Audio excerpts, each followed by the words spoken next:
Hi, my name is Harry Parker, and I am currently enrolled in the Automotive Technician program at Jones Technical Institute here in Jacksonville, Florida, also known as JTech. Today, I am going to be demonstrating how to replace the rear brake shoes and drums on this 2001 Ford Ranger XLT 4x4. Before we get started, I want to talk about safety a little bit. When doing this type of work, you want to make sure that you're at least wearing a pair of safety glasses. You're going to be working with springs. Springs tend to go flying. You don't want to risk having a spring or any of this other debris that could come out of this brakes system to get in your eyes. So make sure that you wear some safety glasses. And also you may want to consider wearing some gloves to protect your hands. The next thing we're going to talk about is preparing the vehicle so that we can do the brake service on this. The first step in preparing the vehicle is going to be to raise the vehicle in the air. To do that, you're going to need a jack. Okay, I have two jacks here, a floor jack, and I have a bottle jack. You can use either one of these types of jacks and they'll work just fine. I prefer to use the floor jack. I've already raised this vehicle. Once the vehicle is raised, now with the vehicle raised or already having been raised, you go ahead and put your jack stands on the axle. Now with the vehicle prepared, the next thing we're going to talk about is the tools that are going to need to perform this job. You're going to want to have a couple different pry bars for prying, flat tip screwdriver. In the event that you don't have any brake tools, I'm going to go ahead and I'll be using these two tools. This end is for taking the springs off. This end is for installing the springs. There's a lot of different types out there.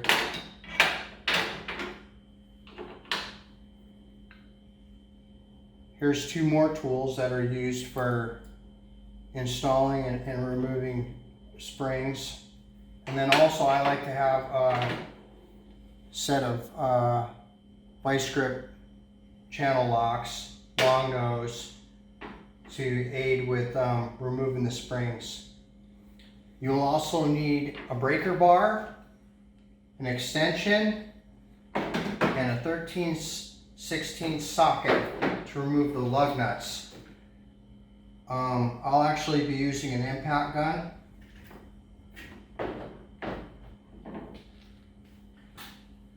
You should have a couple different light sources if you're working in limited visibility. And then you're going to want to have some cleaning materials, paper towels. I like to, as soon as I remove the drum, I like to soak them down and start getting some household degreaser on it. And I will also use a greenie pad and a wire brush to clean the dust cover and the internal part where the drum actually seats onto, and some brake cleaner. So now that we've talked about the tools that are required, we're going to go ahead and we're going to start with removing the tire. The first thing you're going to need to do if you have one of these older Ford type rims is you're going to need to remove this lug cap cover. If you have custom rims, the lugs will already be exposed. So we're going to go ahead and we're going to remove this cover. There's a little slot right here. You're just going to get behind it. You're going to pry it. You're going to work it around. And it's off. The next thing we're going to do is we're going to remove the tire. To do that, we're going to have to remove the lugs, the lug nuts. One thing I want to point out is if you do not have an impact wrench, you will need to break these loose prior to lifting the car. because when you lift the car, the tire is going to spin. But for me, that's not a problem because I'm going to be using the impact wrench. So we'll go ahead and we're going to remove it.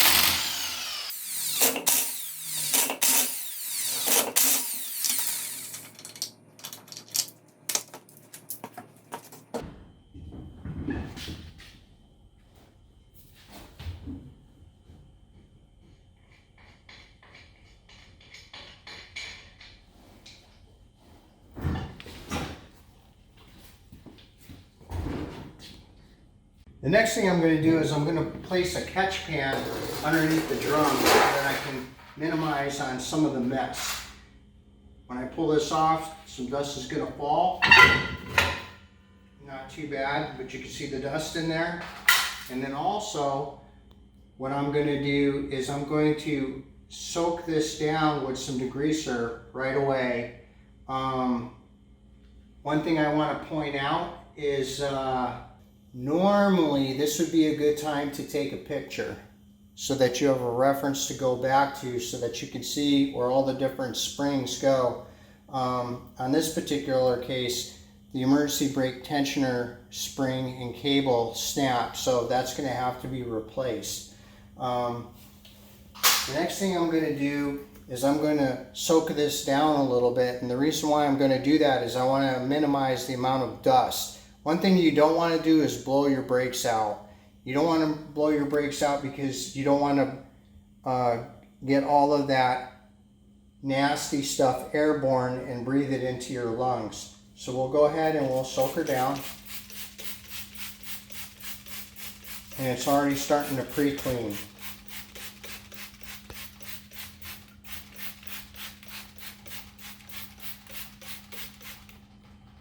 Now I've already done the brakes on the other side, so before reassembly we'll go back to the other side and I'll show you an example of what right looks like. The other thing is I'll also show you so that I don't get my springs mixed up and my shoes mixed up. Okay? We'll go ahead and start removing these springs using the tool.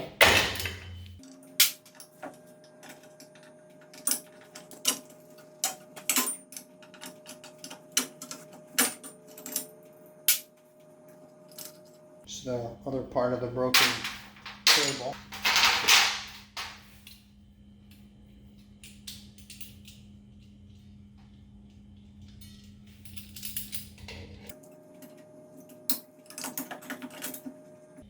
I prefer to use the vice grips to do this.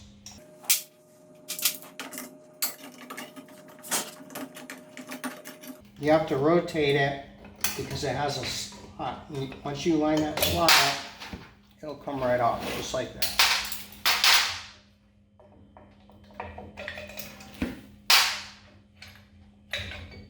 Okay, there's one more spring right here.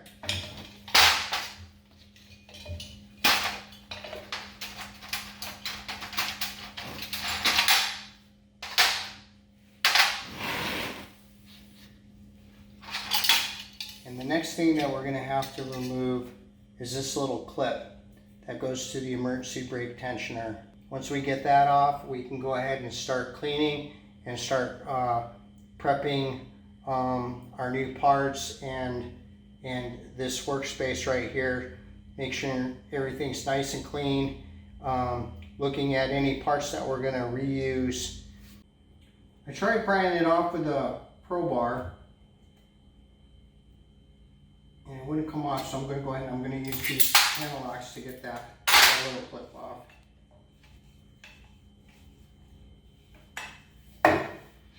And now we have disassembled the brake shoes, all the brake shoe springs. So the next step that we're going to do is we're going to go ahead and we're going to clean this.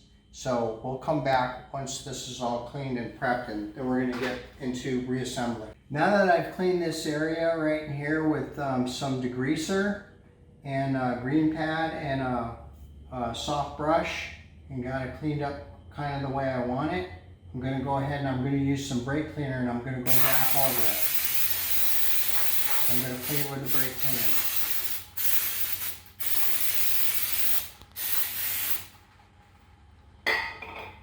Now that it's nice and clean, and I'm going to go ahead and let it dry. The next thing I'm going to do is I'm going to use this cordless drill and this wire wheel brush to go ahead and buff up some of the parts that I'm going to reuse.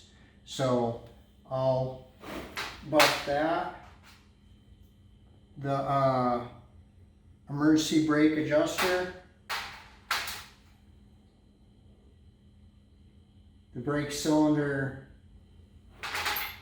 rods, this keeper, and these two parts.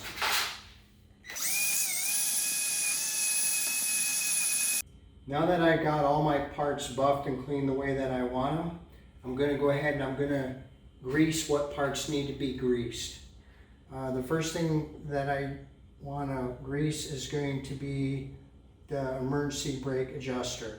I put a little bit of grease in there. Okay.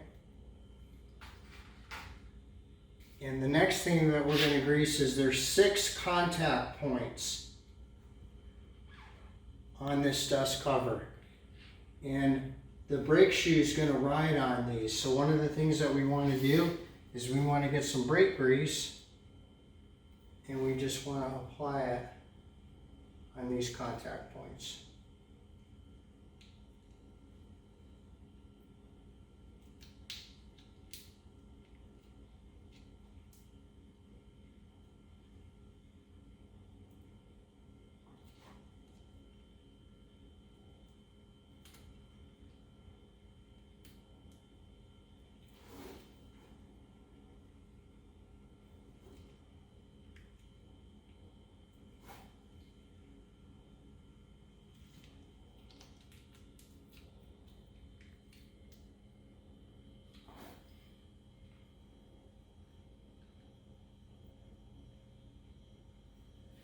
Okay, now we're ready for reassembly. Okay, you can remember before we even began taking the brakes apart, as soon as we pulled the drum off, I told you it would be a good time to take a picture so that you had a reference to go back to. So this brake I had already finished. So this is what right looks like, okay? You have your 2 springs here, you have your brake tensioner cable that goes around here down into here. This red spring always goes to the front.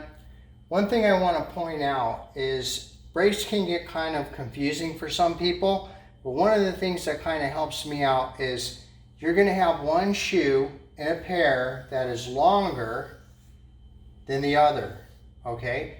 The longer one always goes to the back, always goes to the back.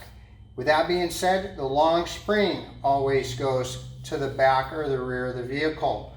The short shoe always goes to the front. The short spring always goes to the front.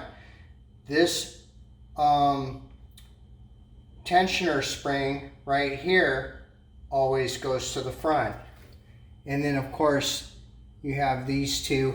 You'll have one long spring down here, and you can see where it connects in here, and then it connects to the adjacent side over here, and then here is the lever mechanism for the belt tensioner and the actual tensioner itself right there. So we're going to go ahead on the other side and we're going to get prepared for reinstallation. Now that we looked at our reference point, we're going to go ahead and we're going to set the brakes up the same way. We have the large shoe going to the back, long spring going to the back. These are mix or match, one of the same on each side. This clip is going to go right here. We're going to attach it to this in a moment. We have the short shoe going to the front, short spring to the front, this to the front of the vehicle. So we'll go ahead and we'll start with the reassembly. The first thing we're going to do is we're going to take the long shoe and we're going to reattach the emergency brake cables. Now that we got the emergency brake cable reattached to the brake shoe, I'm going to go ahead and I'm going to use a seat clamp to help hold it in place while I put this clip in. This clip is going to go right here. They're kind of a little bit tricky to work. Alright, if the emergency brake cable slips off of the arm, what you're going to need to do is you're going to need to hold here with a pair of vice grips or pliers, preferably vice grips because you'll have more control. And what you're going to have to do is you're going to have to hold here with the vice grips. You're going to have to pull back on this spring and slip it back into this groove here. And what I did was, to help me out a little bit, I used the drum so that I could get a little bit of height, the old drum. The next thing that we're going to have to do is we're going to make sure that this clip cannot come off. So we're going to cinch it down just a little bit.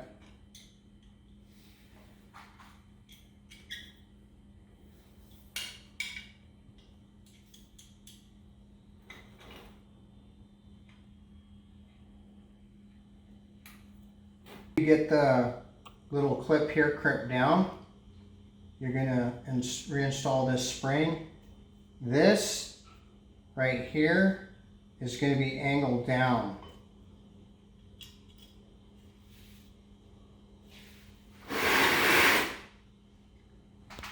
The next step is to put the lever on. And then what you're going to do is you're going to lift that up and over. The next thing we're going to have to do is we're going to have to reinstall the automatic tensioner. So it's actually got a cutout right here on each side.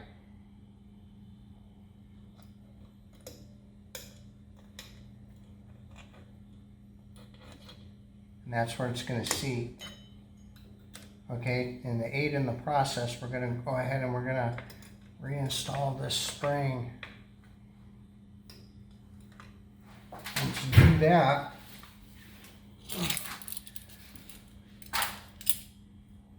we're going to have to stretch it and get it to sink into that little hole.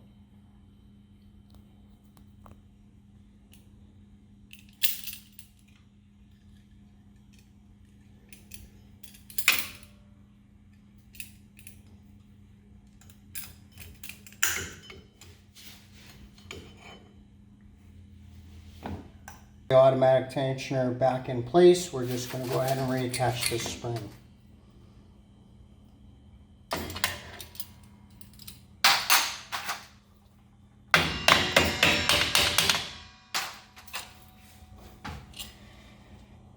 And at this point we're going to go ahead and stop because we're going to have to go back to the parts store and we're going to have to get this part that broke. So we'll pick this up once we get the part. Okay, now that we've made it back from the parts store, picking up the couple of parts that broke, this is the part that actually broke. But also I'm kind of glad because in this kit we got a new lever arm because if you can remember in the video, it kept slipping off. Well, what had happened was this portion right here got overboard and there was just too much slop in it. So we're going to go ahead and we're going to replace back with all new hardware. So we'll begin. We're going to begin by reinstalling the cable guide. The cable actually rides right here in this groove. So we're going to go ahead and we're going to install that first. We're going to use the spring to help keep it from popping off. Next, we're going to go ahead and we're going to put the brake tensioner lever back on. And remember that this is going to face down. So we're going to slip it on as so. And then we're going to go ahead and put the lever on.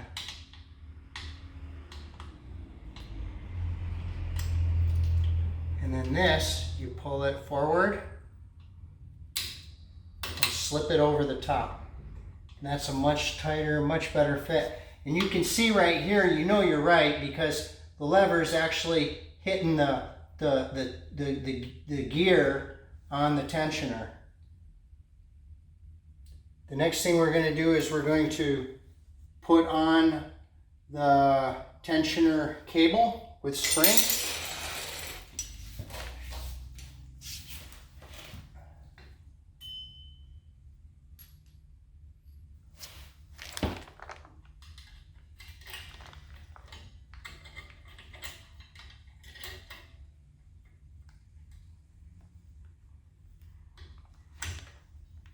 Okay.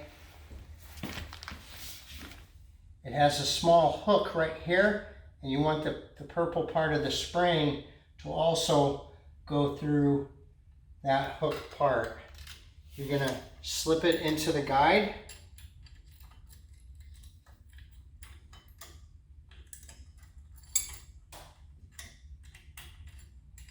Okay. And then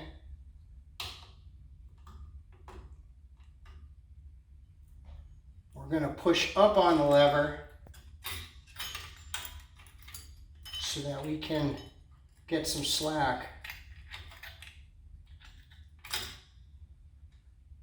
Okay, we'll have to repeat that again. It popped off the hook.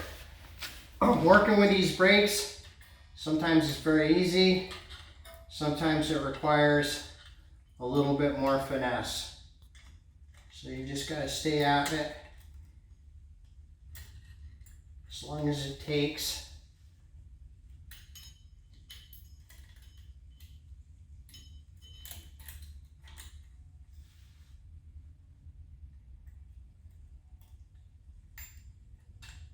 And we slipped it on. So now we're good.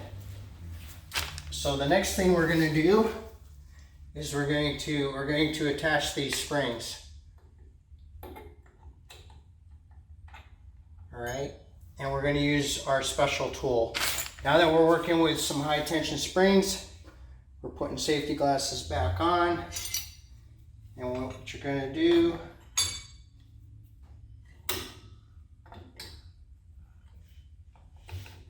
is you're going to use your tool. If you don't have one of these tools, this is where you're going to use your flat tip. But these are kind of nice because they got a nice little hook right here that grabs right there. Kind of aids with not slipping quite as bad.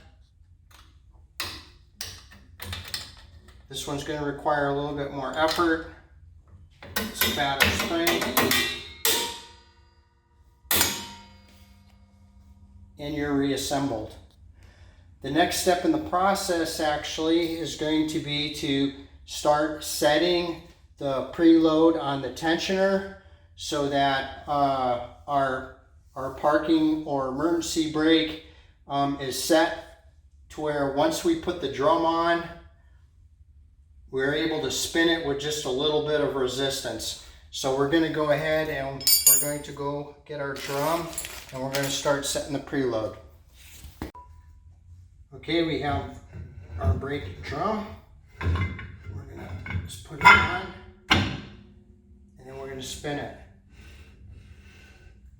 And I can feel a slight drag. So I'm actually going to tighten it up a little bit more, get a little bit more of a drag. So I'm going to pop it back off. And there's two ways you can do this, all right? There's a little access plug right back here, and I'll show you that in a minute. But the way that I adjust it is I like to actually just turn it from here on the front.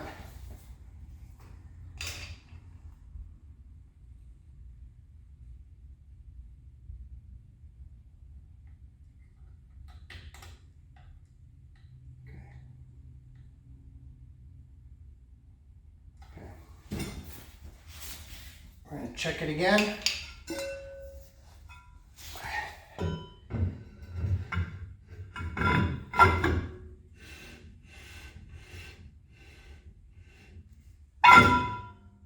One more time.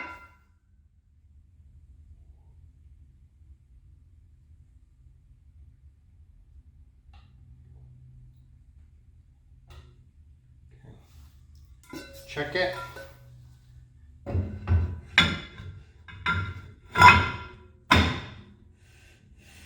It's getting a little bit more hard to put on. So now we're going to go ahead and we're going to do our fine-tune adjustment from the back.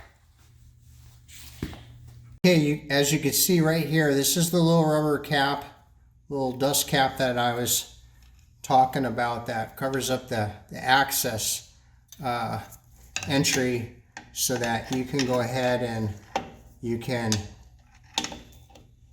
get to the brake tensioner. So what you're going to do is you're going to slip your flathead screwdriver, or if you have a brake spoon, you can use the brake spoon. I don't have one, so I'm going to use this. What you want to do is you want to put it on the teeth, and you're just going to, every time that I come up with it, I'm tightening it a little more. I'm getting that adjustment that I'm looking for. And right there, that's my slight drag. That's exactly what I'm looking for. So I'm going to go just a tad bit extra for good measure. Okay, it's a nice slight drag right there. So we're good. We're going to go ahead and we're going to reinstall the dust cover. Now that we've got the brake tensioner preload set, we're going to go ahead and we're going to reinstall the tire.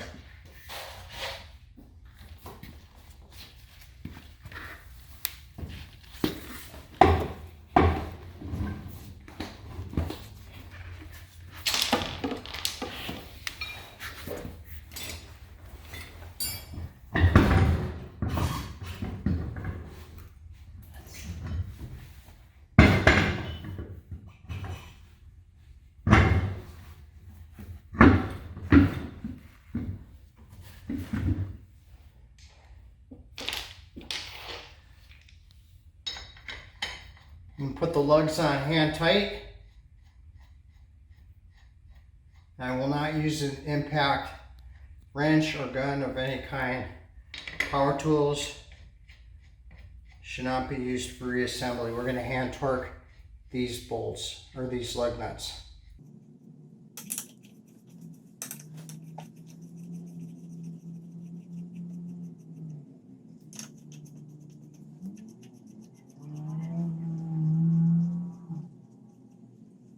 Now that we're hand tight, we're going to get our torque wrench and we're going to torque them to spec. As you can see, we have our torque wrench right here. The torque specs that I referenced was between 90 and 100 foot-pounds. Because these are larger tires, I'm going to go with the higher side, which is 100 foot-pounds. And now I'm going to torque them to specs. Now normally, you would torque your wheel with it on the ground, but the vehicle's lifted. I still have to adjust the other side. So we're going to use these chalk blocks right here to keep the tire from moving so that we can torque them. But once the vehicle is lowered, I'm going to re-torque them again and make sure. I want to tighten it down evenly using an alternating pattern.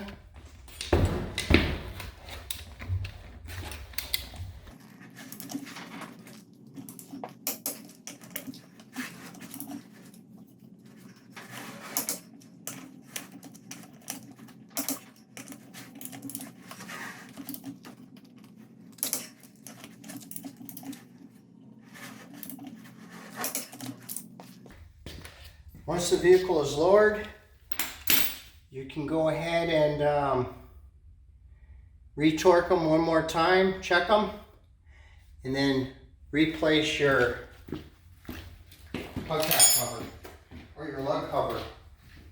Installing the lug cover. Just want to get a rubber mallet, not a ball peen or a metal hammer, and just tap her down. And now our brake service is complete on this 2001 Ford XLT Ranger with 10-inch brakes. I'm going to go ahead, the final step would actually be to bleed them, but I'm still going to do the front brakes. So I'm going to show you how to bleed them, bleed your brakes in a separate video.